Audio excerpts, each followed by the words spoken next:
Here we go. It is the Talkin' Buds Bills show. We are back in the saddle. Brian, we started this year and we with our eye on the prize, we're going to cover the Buffalo Bills, and then things happen, life gets in the way. You got to sort through some stuff, but never fear. We are back and we are going to be here every week talking some Buffalo Bills. Back in the saddle. It's good to be back. It's been a minute, but I'm happy to chat with you, man. It's been a while. So there is no better time to come back and do an episode because we're hot off the heels of one of the craziest games of this early season so far. Monday Night Football, the Bills picking up the W over the New York Jets in a penalty fest. Two teams that just offenses played well, defenses did not. Neither kicker was very good, and we come out of it with each team going out and acquiring a wide receiver. First, it was the Jets going and getting Devontae Adams, reuniting him with Aaron Rodgers, and then not 2 hours later, the Buffalo Bills pick up Amari Cooper. First and foremost, ever since this deal was made, everyone's made this joke. I'm going to make it too. If you're Amari Cooper, how thrilled are you to be going from the dumpster fire that is the Cleveland Browns and Deshaun Watson to Josh Allen and the Buffalo Bills? He must be over the moon. Like, to deal with that situation in Cleveland, Deshaun Watson, horrible quarterback, but even worse person. Like, I wouldn't want to be around him or working around him. So Amari Cooper must be on top of the world, especially coming to Bills Mafia. We're probably the most welcoming fan base of any fan bases. He's going to get gifts upon gifts, and all of his foundations are going to be overflowing with money. So this is going to be a good move for him. As our resident member of Bills Mafia, how are you feeling about this? Can I just present you with a little devil's advocate take off the top? Yep.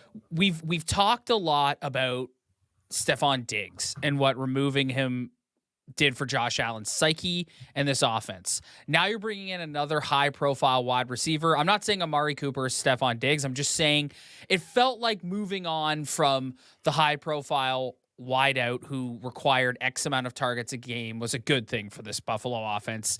Now you're bringing in another guy like that. So how do you feel? How do you think this Bills offense, Josh Allen, is going to be able to navigate that?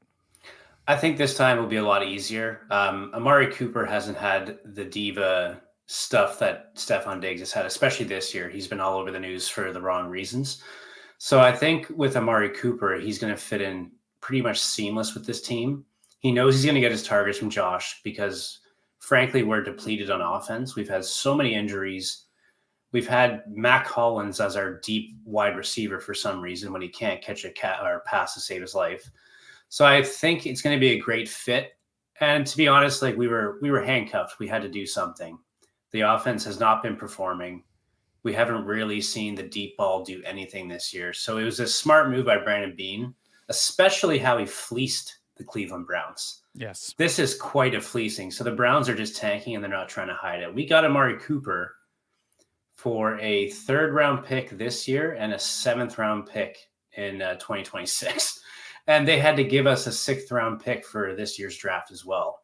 And they had to pay him $28 million as a bonus to get him out of there. So we're actually paying the league minimum for Amari Cooper. That is a nice piece of work. This is a win-win for Brandon Beane and for entire Bills Mafia. Absolutely. They subsequently released Marquez Valdez-Scantling. That just didn't work. Didn't work. He was getting paid too much for what he was producing.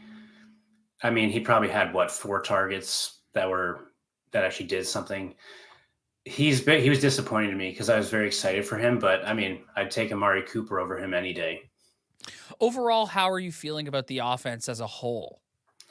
Still nervous. Like, it doesn't feel like Joe Brady is too confident in dialing up pass plays. It's a run heavy offense, which I'm cool with, but it has to be a balance. Like, we're seeing the run sort of be the successful part of this offense, and Josh Allen has not been able to have like a rhythm in this offense, I've noticed. And Joe Brady even talked about that. We need to get Josh in a rhythm.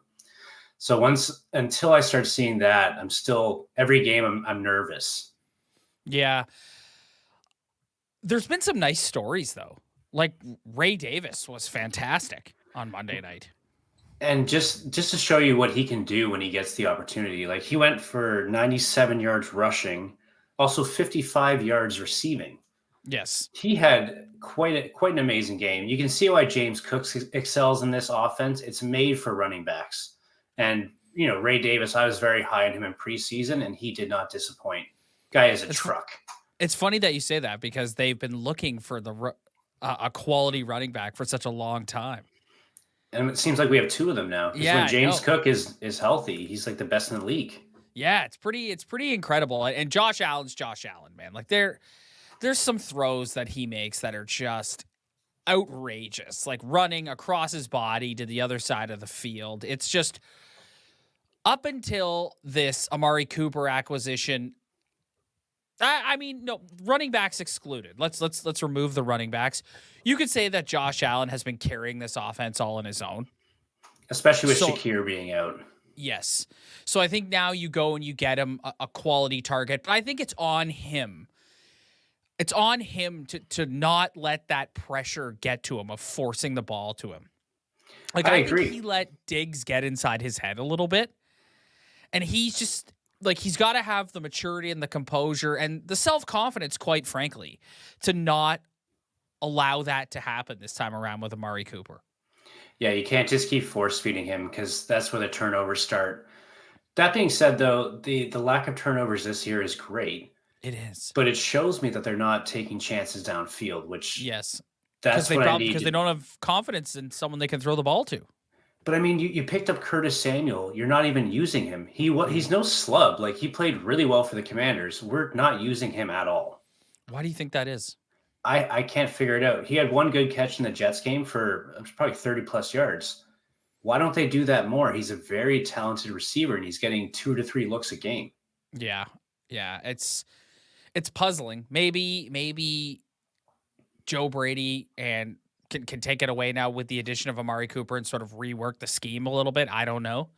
I think with Amari, the whole offense is going to open up because he'll be double teamed. You know that. Yes. It's going to open up room for Samuel and Shakir and Hollins and Coleman. Coleman won't have to be that pseudo number one wide receiver anymore. He actually has time to develop with the guy like Cooper in the offense. Right. So at this point, they sit 4-2 atop the AFC East. I'm pretty confident that, barring some sort of catastrophic injury, knock on wood, I don't see any other team in this division catching them. Like I know the Jets are in denial about what they are. I'm like just a quick Jets tangent here. I could not believe the Aaron Rodgers, Devontae Adams reveal on the Pat McAfee show. It's like, buddy, you guys stink. And you're acting like this is some sort of... Like, Aaron Rodgers stinks. Like, I know his numbers on Monday weren't that bad. He's not good. His best days are behind him. It's over. And I think the Jets know it's over, and that's why they're going all in this year and giving him everything he wants. Firing Robert Saleh, picking up Devontae Adams, because, first of all, set aside the fact that he is a subpar quarterback now who is completely immobile. He's getting beat up game in and game out. So I just don't see a scenario where he comes back for another year of this. I could fully see him at the end of the year going, I'm done. Like, I can't do another year of that, especially for this organization. But I just thought it was so goofy that Devontae Adams reveal and just the two of them sitting there with this smug look on their face. It's like, you guys stink. Like, you stink. In that reveal, too, like Aaron Rodgers, he looks so old standing beside Devontae. Like, his face looks so old and tired. He does. And then you look at, like, the Dolphins, and, like, they might get Tua back in a little bit here. But, like, I don't know. Like, I don't really see it with the Dolphins. I just don't see it. No, they're having their own issues. Like, Tyreek Hill's not happy. Yes. Even when Tua comes back, you can't play him. Like, I wouldn't play him. I wouldn't feel great about that. No, so I don't see it. I don't see it with the Dolphins. So we're going to talk about our concerns here in a second, but overall, I think they're in a good place in the division. And I think that allots them some time. Like, they're not in a situation right now where it's like, holy shit, we have to win games. It's like obviously you don't want to lose games, but they have some time to kind of work out kinks here.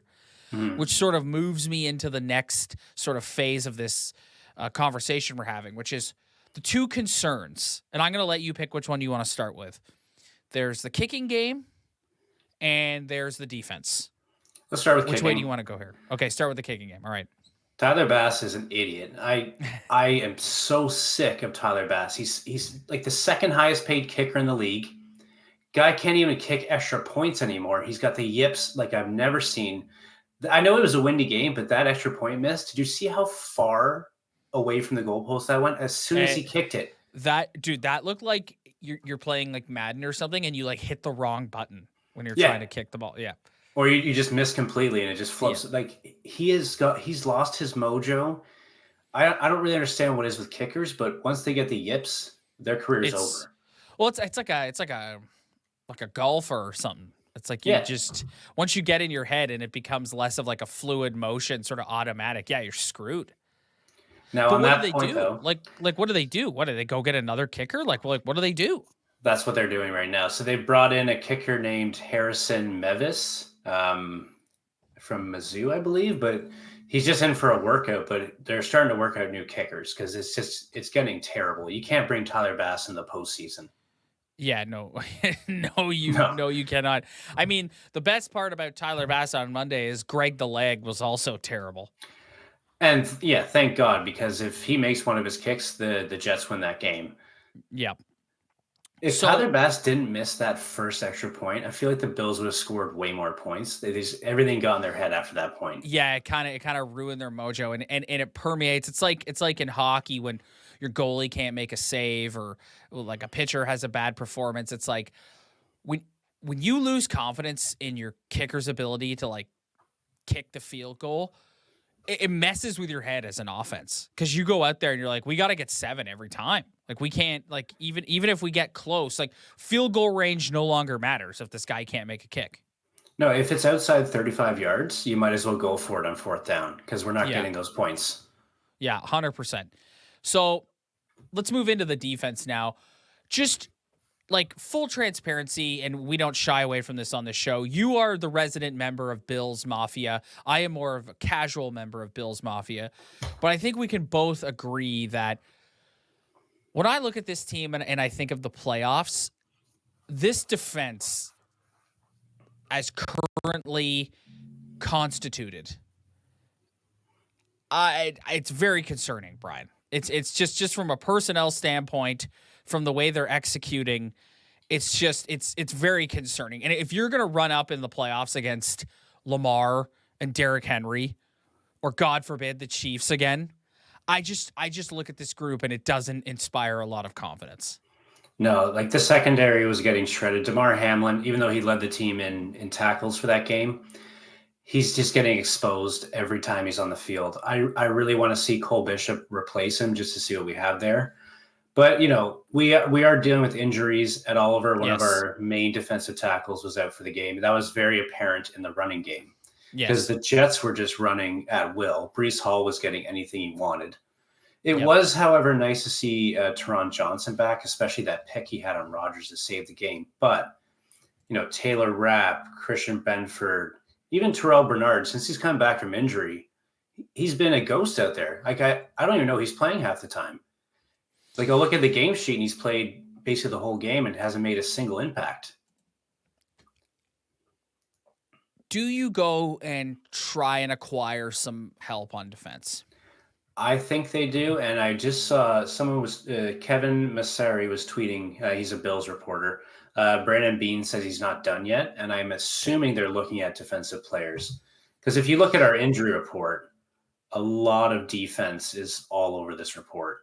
Because Like if you look at, like, I'm of the opinion that you never want to waste a season with Josh Allen in his absolute prime like this. And if you look around at the AFC, two teams really scare you. You've got the Texans, who are very formidable, like no doubt about it, but they don't scare me as much as the Ravens and the Chiefs do. So I just think it's like you absolutely cannot go into the playoffs and go down the stretch here in the season with the personnel the way it is on the defensive side of the ball. You just can't do it. You have to try your best to find an upgrade somewhere. You have to, because even like guys like Greg Rousseau started the season so hot, and he's regressed really, really poorly. He only had 2 tackles last game. He's made no difference against any sort of pass rush. The defense, like, I blame Bobby Babich. It's frustrating because we have Sean McDermott, who's like a defensive head coach, and then we have Bobby Babich, who's chosen by McDermott, and they can't adjust in a game when they're getting run all over. You saw it against the Ravens. You saw it against the Jets. There's no adjustments. So what would you place more blame on, coaching or personnel?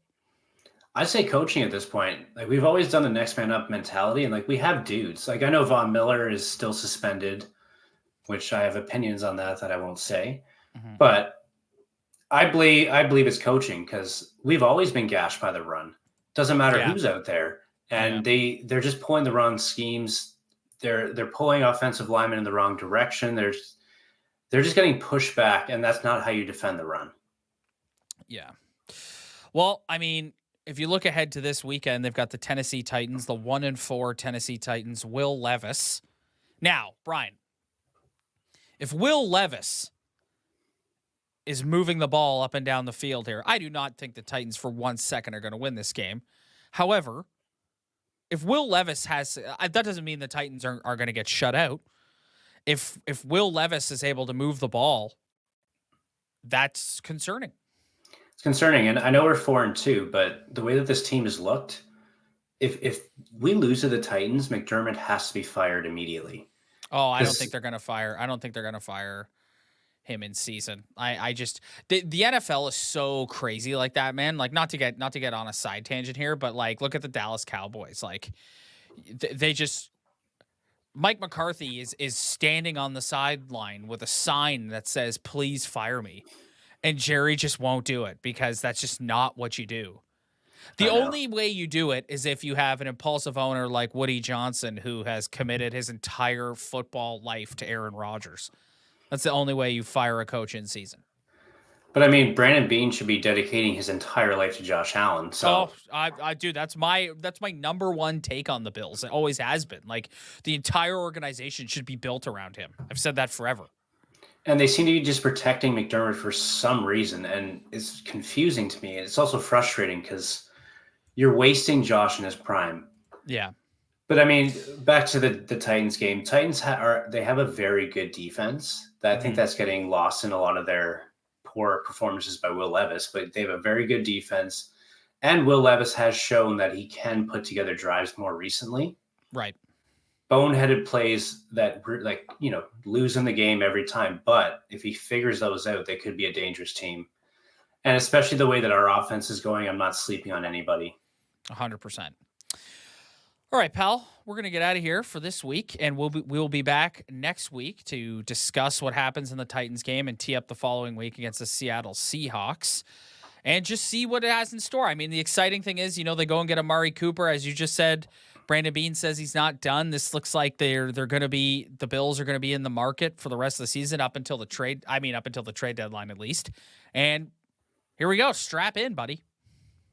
I'm looking forward to it. We need a defensive player, Brandon. Get us our player. As I said earlier, we will be back each and every week. So hit that like and subscribe button below. We really appreciate it. Spread the word. Tell your friends. We will see you next week.